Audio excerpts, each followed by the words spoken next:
Welcome to Youth Talk Now. Thank you so much for taking out the time out of your busy schedules to view our show today. We have a special show today, so touch that recording button you want to record, because today, as you can see, we have nothing but males on our show today. We have men and we have fathers. The topic of our discussion today is a father's heart. And of course, we know the heart of God, of course, but also the hearts of the fathers for their sons as well. So we ask that you press that recording button. I'm going to give you some time to go grab your son, go grab your father, go grab your mother, because this is a show you are want to take some notes down. You're going to want to share with your friends or families and with your peers as well. So again, we do thank you so much for taking out the time with us today. Just want to tell you a little bit about Youth Talk Now show. It is a television program that we do focus on building our today's youth and preparing them for greatness using one of many tools, which is media. We live in a world that's nothing but media. Everything has turned to media. That's the world that we live in.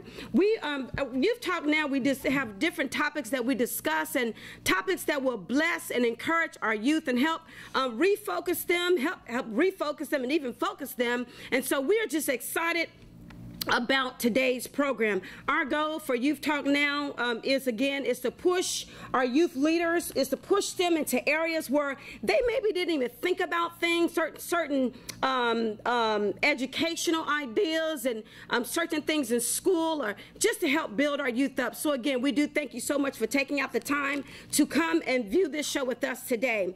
Today's, again, topic discussion is a father's heart. Our panelists of fathers and sons here today, they will be encouraging each one of us, sharpening us, and reminding us, challenging us as families, individuals. Please welcome with me our guests. And we also have an audience, so we just want to thank you so very much for coming onto the show with us today.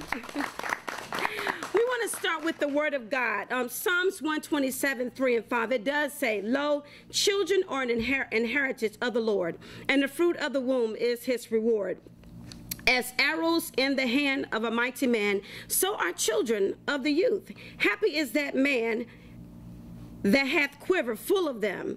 They shall not be ashamed, but they shall speak the enemies of it in thy gates." My mom had 6 kids, so we were definitely full of children in our home. The Bible definitely speaks of family. Families today is under attack. Our families, our men, they're under attack. And so today, we just want you just to relax and enjoy listening to what our men and what our sons have to share with you today. Because we see so many homes attacked, because one of the things, Pastor Ray, that I know that you as being a pastor, let's see here, you're a pastor and you've been married now for 29 years. Yes. And we just applaud you on that. Lord have mercy. We applaud him and First Lady on that. And so he's been married for 29 years, and he's the pastor and founder of House of Prayer Ministries International. He has been married again to First Lady Alice Smith for 29 years. They have 4 children, and they have, which is 2 boys and 2 girls. We have one of the sons that driven from Charlotte, so we just thank you so very much, Jeremy, for taking out the time getting on that road, that busy traffic, join the show with us today. We appreciate that. Thank you for having me. You're quite welcome. And so, Pastor Ray Smith, you've been in ministry for 20 years. Is that correct? No, actually, just 3 years. Oh, 3 years. Called me 3 years ago. I've been working in the vineyard as an elder or usher or whatever in ministries for probably longer than 20 years. Okay. But God called me into pastorship basically about 3 years ago. Unto God be the glory. Unto God be the glory for accepting that call. Because many are called, few are chosen. Some run from it because it's a great task. And so we just thank you so very much for taking on that role. We give God the glory. Thank you so very much. And we have your son here, Jeremy, with us. And Jeremy, let's see, you came from Charlotte, and you work as a loan officer. Yes, senior mortgage advisor. Okay, tell us a little bit about yourself. Yeah, I live in Charlotte, North Carolina. Okay. I work as a senior mortgage advisor for a direct lender in the university area. Okay. I played football since I was a young child. Wow, okay. Yes, ma'am. Played football through college as well. Okay. And I got out, moved to Charlotte, and I've been living there ever since. But I enjoy it. I like to stay active. I'm in a lot of football leagues around Charlotte, and wonderful. But I always, as much as I can, I try to get down here to spend some time with my family because we're all so close. Oh, wonderful. Yes, ma'am. So wonderful. So yeah. Okay, we thank you so much for joining our show today as well. No, thank you. You're welcome. And we also have our TSA, TSA. So if you look for him when you go to the airport. We also have again, Mr. Calvin Philpott and his son Samuel. And so we thank you so very much for taking out the time out of your busy schedule to share with us today. And if you can just tell a little bit about yourself as well, please. Well, thank you for inviting us. I'm married. I've been married 17 years. Oh, I'll be wow. 17 years Oh, this month. give him a hand, church. Samuel is the youngest of my children, and all I have a total of 5. 2 are adopted. Okay, wow, wonderful. Yes. Like you say, I'm an employee with TSA, so we do a wonderful job out of Raleigh-Durham Airport. Wonderful, wonderful. And Samuel here, he's beginning his first year at Hillside. Oh, wonderful, so wonderful. His freshman year. Oh, wonderful, wonderful. So we're thankful to be here. Mm-hmm. And also, I've done a lot of work in the church. I've done almost every job you can do within the church except be a pastor.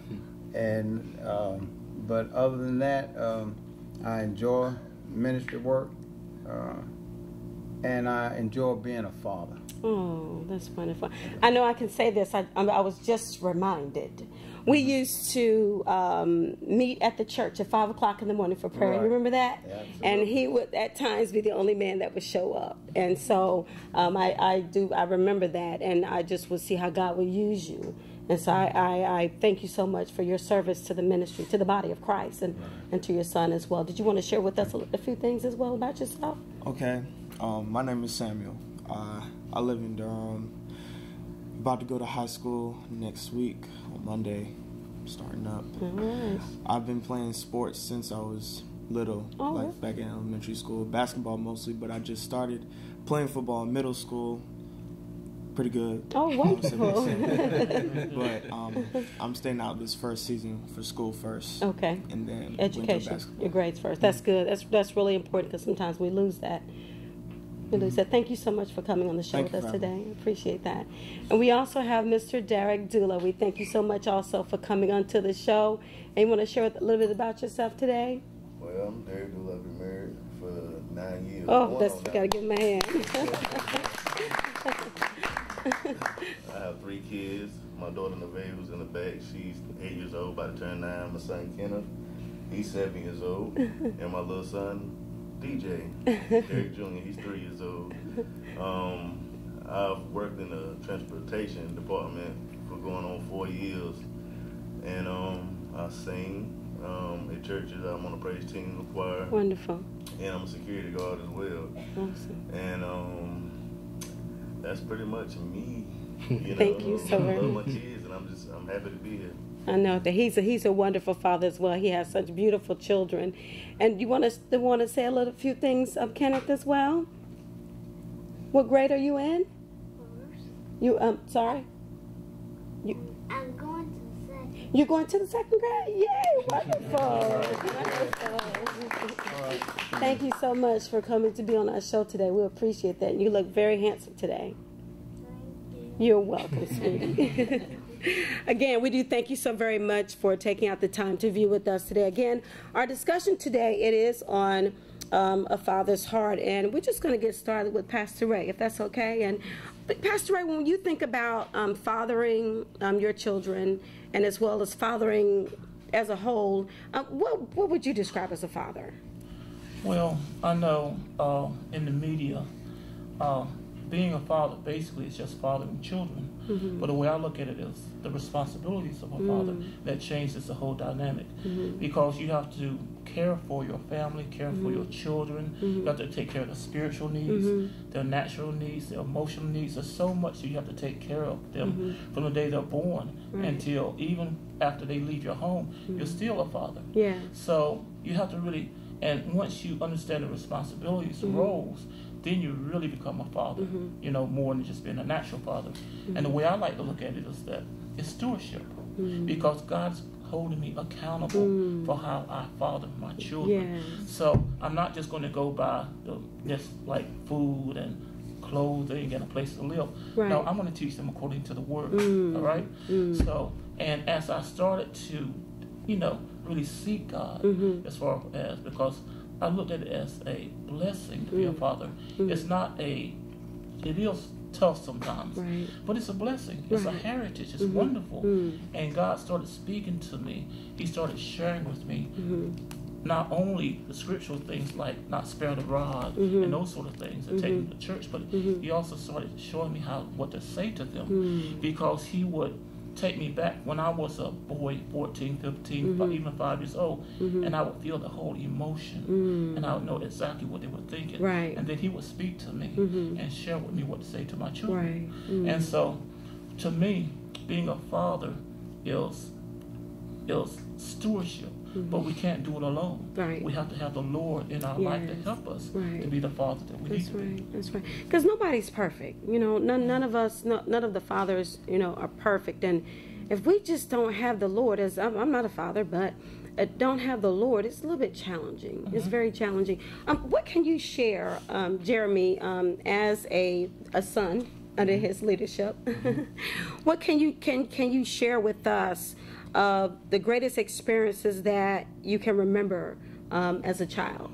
Greatest Your father. experiences. Okay. Well, couple things. Honestly, to play on a lot of things were important in our childhood. 4 kids. I'm a twin.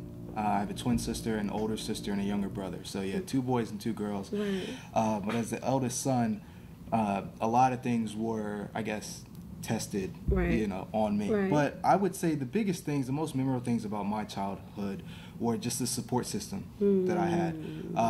Anytime I had an issue or a problem or I needed help with something, whether it's school or I didn't know how to handle a particular situation, I always knew that I could go to my parents to ask. But yes, absolutely, very important. To have a father figure in the home, and not just a father figure, but someone who is teaching us the word. Because my support system fell onto my father and my mother, Right. but they were always teaching us to look to God. Right. You know, we had, my mom to this day, we had Bible studies every morning. She would always teach us scriptures and things like that, and they were, you know, pouring the word into us as we were children, so that it would come out in us, you know, as we got older. So just the support system, it was very important to me, and just the integrity that my parents showed, my dad mainly. I picked up a lot of things from that, but support system, integrity, and just the love that they gave to all 4 of their kids was huge for us. You know, that is so important, you know, because when we look at our generation, because the world says a fatherless generation. But the most important thing is that when you have that support system of the father, and when you have somebody you know you can go talk to, you don't have to call up your friend, you don't have to get a girlfriend early. I mean, still get a girlfriend, but I'm just saying, I mean, well, You don't have to look for love in the wrong places. thank you for fixing it for me. And so, you know, that support system is so important, because if our society is placed where now, because the fathers aren't there, they're going to their friends for what they need in the fathers, and they're getting that wrong advice. Absolutely. And so people are being led astray. I mean, they're giving the best advice they can, and so many of us are being led astray. And so I'm so thankful that you have that support system, and you still have it today. I see you travel away to Charlotte, from Charlotte, to support your father. Absolutely. And so we thank you for sharing that with us. Thank you so very much.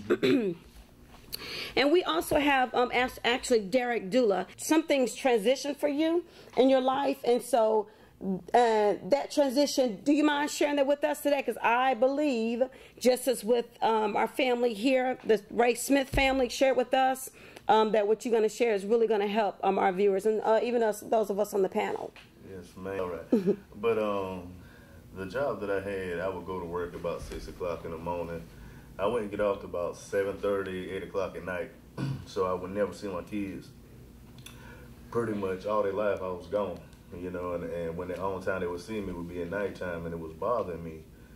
And before I had gotten injured on my job, I had talked to my wife, and I was just telling her, I'm like, man, I said, you know, I wish I could spend more time with my kids. Yeah. So I could be in their life, because growing up like I did, you know, I ain't have anybody that the streets raised me. Right. You know what I'm saying? So, like, anybody that knows me would tell you, I was always on the street, you know what I'm saying, growing up. And luckily, you know what I'm saying, I'm going to be honest, it was the Chapel Hill Police Department, the Carver Police Department, that literally looked out for me growing up. Really? Wow. Yeah, every time I was about to get in trouble, they steered me the right way. Or they'd come and talk to my mama and be like, hey, you know, you need to tell this young man to chill out, you know, stuff like that. So they gave me, God knows how many chances in life. And, you know, I'm very grateful for that. You know, so that's what actually made me change my life. And then when I got to 19, I had a cousin that came to me. She was like, look, somehow you stayed out of trouble. Wow. She said, you don't have no credit. She was like, do you know how many people that was in your position, you know, wish that they were in your position at 19, never been arrested? Right, wow. Don't have any credit. Being who you were on the streets and stuff like that. And I was like, man, you got a point. She said, so if it's the time to change, it's the time to change right now. Wow. So that's when I joined church. You know, I heard a choir, you know, like every time I had a dream, and it was a mass choir that I heard one day. And ever since then, I had went to church. Wow. Somebody had invited me to church, Faith Tabernacle. Wow. Somebody had invited me there one day, and I heard that choir. Wow. And ever since then, I had been there. And I later on became a praise team member and stuff like that. Then joined security and stuff like that, which I thought was a solid foundation. But now that I look at it, that's pretty much where it all started. Wow. And then I met my wife. Wow. In the house of God. Yeah, when I was 26 years old, I met my wife. And, wow.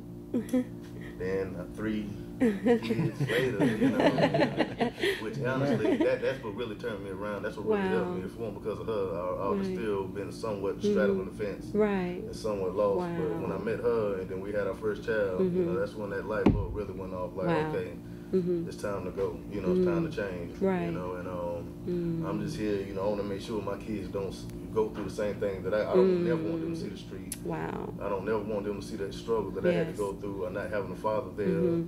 My mother had to work 2 jobs. She'd be gone all day. Right.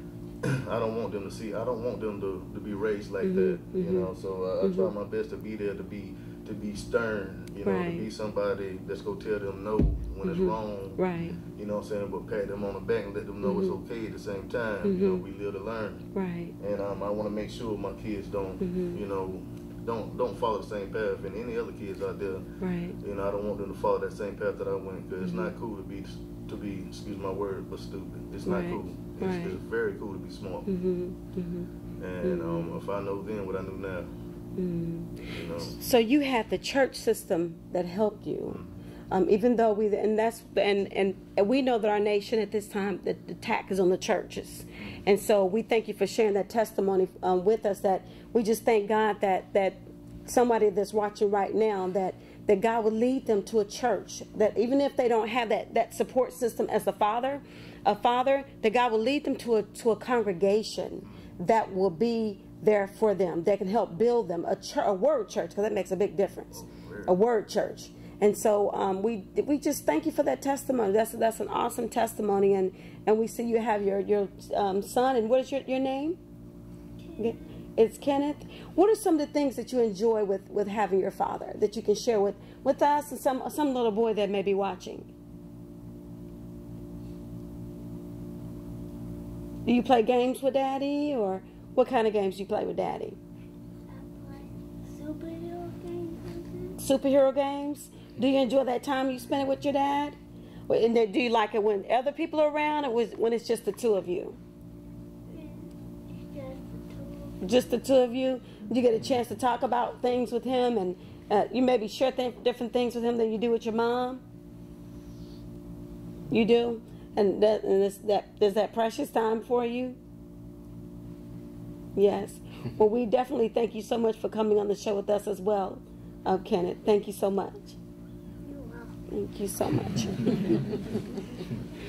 We also have Mr. Kevin Philpott and his son, Samuel, with us today. When we think of building healthy relationships with your son, Can you share some things with us that some parents, because how old are you now, sweetie? 14. You're 14. And so he's at that transition stage. And what are some of the things that you can share with us of building a healthy relationship with a teenage son? Well, as you mentioned earlier about my commitment to early morning prayer. Yes. I still do that. Wow. And during Samuel's middle school years, they were really tough. Around the 7th grade, he began to fall way down from where he was in elementary school. When you say fall down? Well, in his grades. Oh, grades, okay. Yeah, but it was his focus, and that's a word I'll give later. Okay. that I use with him. Okay. But I'm still committed to prayer, which is the principal thing for anyone at any time, anywhere. That's your key in prayer. So how I'm trying to incorporate that into his life right now is when I wake him up, I get him up every morning in school.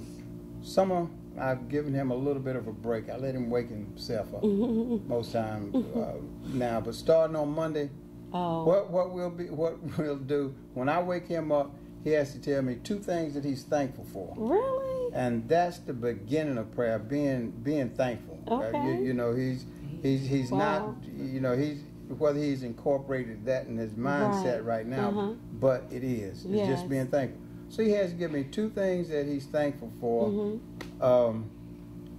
He was trying to play football. He needed a little more upper body strength, so I started him with push-ups. Get out after that. He gets out of bed. He does his push-ups. He hated it in the beginning. Right. They were awful, but now I can't stop him. You can't stop you now. and then he goes. I think we see some muscles there sticking out. He can't stop now. But that being thankful, that having to come up with at least 2 things that he's thankful for each day is our primary focus every morning. Wow, that's every good. morning That's before good. he goes to school. That's wonderful. That's good. That's good. Let me ask you a question, Samuel. So, with our hardcore TSA father, which is a good thing, it's not in a negative way, a positive way. Yeah. With him sharing what he just shared, because some of us, I just, I'm not a male, I'm a female. I just can remember what my grandmother, the things she would make me do. But this is who I am today because of what Grandma put inside of me. Because certain things she would talk to me about and, tell me. My grandma always told me about miracles and stuff. When baby was in the trapped at the house in the fire, and she gonna get the baby, and no, nothing was burned, things like that. So I can't help but believe in crazy things. I can't help but believe in miracles. But with what your dad just shared with you, so when you walk out that door, or when you're at school in challenging situations, what your dad has shared with you, share with us or some of the viewers that some things that may can help some young teenager your age. Well, really knowing that timing is everything, and knowing with the little time that we have here, make the most of it and use it wisely, because opportunities come and windows are only up for a certain amount of time, what he usually says. Right. And it's like you have to take action, and you can't just sleep on everything or things you don't want to do, but know, like, wanting to be something but not be willing to do what it takes to get there. And it's all about using this time to get you ready to go get it. Take on the world. Yeah. Wow, that's good. That's good. That's good. So when you step out your door and when you're in situations at school, you reflected back on what Daddy has shared with you, how he makes sure you be thankful, make sure that you live a life of prayer so that God can lead us, because we've been in situations and, or peer pressure. Yeah. That's just a whole nother role all by itself. when we're pressured with things, you want to have something to say. I know I cut you off. I'm sorry. Yeah, definitely peer pressure, especially entering high school. I mean, it was okay in middle school, but now I know it's a whole different realm of stuff because you got people with drugs, Right. gangs, crazy stuff, alcohol too. You know, people skipping class to go do other stuff that they shouldn't be doing, Right. messing up everything they have to do.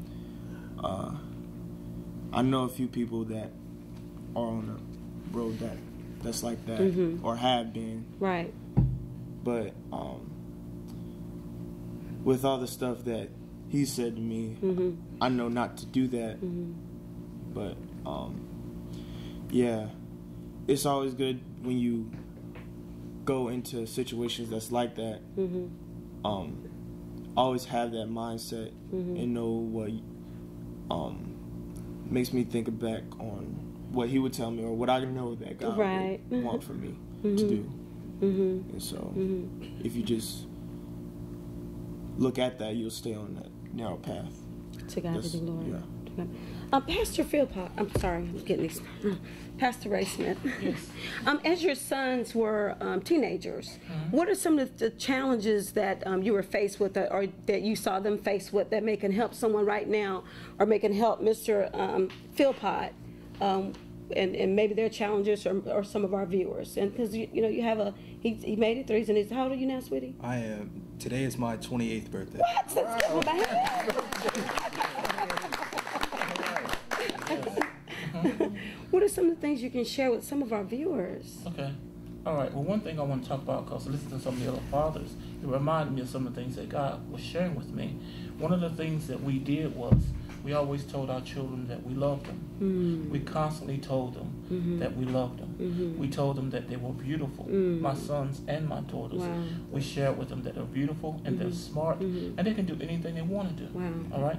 And we always encouraged them when they did well, but when they did not do well, we let them know about it. Right. If they continued, well, then we did not spare the rod. Right. So we had those things. And one of the things that I would share with them is that as much as I love you, God loves you more. Right. And I just kept telling them, God loves you more than I love you, as much as I love you. And they grew up with that. So they grew up with a lot of faith, and they grew up knowing that God loved them. Right. And I hope that kind of instills some things in them. But to get back to your question is that I know as we taught them and instill some things in them, I'll take you back to a situation when Jeremy will remember it. He started playing sports, and then he started being around guys who were cool and a different dynamic of people. And some of the teachers would give my wife and I was saying that Jeremy is a leader, and he's not. Something's happening with his leadership abilities. He's falling back some. We kept getting those reports, so we went to a PTA meeting. And then I saw my son act the way I'd never seen him act before, because he was around all the guys, the players. Right. And I said, nope, that's not going to happen. So I talked to him sternly, and we stopped it right then. And so what happens is, even when you're teaching your children, when they get around other peers, whether it's sports or in the clubs, they want to kind of be like them. But we cannot let them slide. We have to put our foot down and say, no, you're our son. We taught you certain principles, and you're not going down this road. And my son took the challenge, and he came out of that. He still was, and actually was the football team. He still was a part of the football team, so was still able to be a part of that and still kind of be with the guys, but know where the line was. Right. You know, what to do and what not to do. And you know, I just feel like those are some of the challenges that we have, because, and this one of the things that, of course, I am a pastor, and I shared this with my church. You know, God showed up one day because we love our children. We really do. And when you have that love for your children, it's a love that kind of, it's like a pain that's in you, that you love them so much. And I was impressed at God, you know, there's so many things out here in this world. I can't be with them all the time. That's right. Whether in school, whether on a trip or whatever. Well, you know what? Jesus walked in the room. He said that I can be with him all the time. That's right. And so we have so much confidence now. You know, we have our children. They've traveled all over the world more than me and my wife have. And I've talked to other parents that I just can't let my children do that. There's so much danger. But I said I have so much security because I know my Lord is with my children. And he's been to protect them from danger, from harm. There's so many testimonies of what it looked like was going to happen. But nothing happened because God was with them. Okay, thank you so much for sharing that with us. Now, Jeremy, I have a question for you. Sure. Now, today's your birthday. Happy birthday Yes. again to Thank you. You're 28. So you've seen some things. You've made it through the teenage challenging years. Yes. Yes. Fun years. So you've seen a lot already. So with some of our young teenage youth that's watching right now, or even some of the fathers who may not be with their children, or you know the teenagers that might be struggling right now, what is something that you can share with them of some of your struggles that you were in, but you escaped it because of the wisdom of your father and because of prayer? What can you share with someone today that may be going down some of those roads you were going down, and they just didn't make it out of those roads because they didn't have a loving father like you did to encourage them? They may have had what our brother Derek was God delivered him from, you know. But one of the things I've heard from him, which I'm so grateful to hear, the police department looked out for him. You know, which is that's very different. We know that's God right there. Yes. You know that's some serious God right there. Yes, ma'am. Because you know right now the police officers are under attack. All of them are not bad. But what is something you can share and help some youth today? Honestly, my dad said it all. I would say one of the biggest things is God loves you more than anybody, more than you love yourself. There's nothing that you can do that's going to take you out of his hands. God loves you more than any other creation, That's possums right. and all the other things The that are dogs, created. cats. Yeah, dogs. We're so valuable to him, and he's always seeking after us. He's always yearning for our love, our attention. He wants that relationship with us so bad that he protects us. You know what I mean? And as a teenager, I think you're still in a young age where you're trying to figure out a bunch of things on your own. Right. You're not a child anymore. At least you feel like you're not a child anymore, and you feel like you are responsible enough, or you should be responsible enough to make decisions for yourself, but you don't exactly know, hey, is this the right decision? Or you're not exactly thinking about the future. You're thinking about now. You're thinking about, as my dad put it, trying to be cool, trying to fit in. You want to fit in, but the base of it is we want to be loved. We want to be accepted. Exactly. Everybody wants to be loved. They want right. to be accepted. So they look for love, or they look for those things in different areas. Some people find it in the wrong things, as you mentioned, alcohol and things like that. It was big in high school. But because of where I came from, and because of the things that I was taught, another one of the brothers said on this panel that prayer was absolutely important and absolutely vital to success. You know, we, my parents prayed with us. They told us that they loved us, and they taught us how to pray, and how important it was. So you know, we pray in the morning and we pray at night before we go to bed as well. So you know, in those areas, or when I didn't have my parents around, or when I was in a tough situation or something like that, I knew that God loved me, that he was going to protect me, and that if I could just reach out to him, if I could just ask him for help, invite him to be in that situation with me, he's going to take care of everything. He's not going to let anything happen to me. I always remember, this one picture I always get, whenever things get tough for me, I guess I always reach back to this picture in my head. It's like, God our Father, it's kind of like learning to swim for the first time, and going into the deep end of the pool. You know, to put it literally, I guess you could say, your father's in the pool, or your parents or your mother, whoever's teaching you how to swim, they're in the pool, and you know, they're in the deep end, and they say, hey, jump to me. You know what I mean? Come on, I'm not going to let you fall. But me as a child, or as somebody who is so afraid of this circumstance, I don't know what's going to happen. I don't know that, you know, how deep this water is. I don't know what I'm about to get myself into. You know, other people are looking at me. You know, there's a lot of pressure there. But God's just saying, hey, I got you. I'm not going to let you drown. You're my son. I love you more than anything. Nothing bad's going to happen. Trust me and step out. Right. So I always try to apply that scenario to everything. I always look at any problem or any situation that I come that looks too big for me to handle.